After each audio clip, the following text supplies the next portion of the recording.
Mga kabarners, magandang umaga po sa ating lahat. Andito po ako ngayon para po ay mag-cuttings po tayo ng mga hibiscus propagate. Ayan, ganito po ang ating gagawin. Bagong procedure naman po.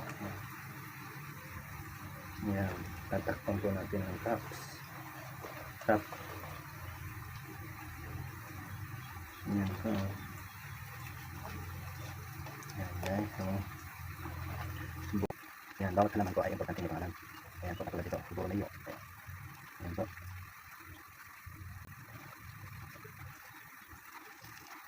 Bago natin po itatanim, kaya bawasan po natin ito ng dahon. Ayan, baka ganito lang siya. At tatanggalin po natin yung buds niya.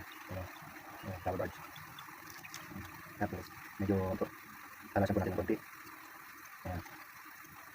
Kung napapansin niyo po guys, yung ganito kung dating gawin. Dito po siya magkakugat. Ayan po. Ayan. Tapos lalagyan po natin yung routine powder natin na tawag. Pag-ugat. Ayan. Ito. Ayan. Tapos itutusok po natin. Ayan. Ayan. Tusok po natin. Tapos nyo. Ayan.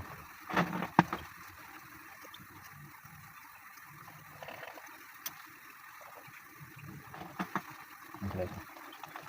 Ayan. Tapos ano natin? Takpan natin. Ayan. Tapos lagyan natin yung label niya. Ito. Ayan. Tapos na. Tapos na.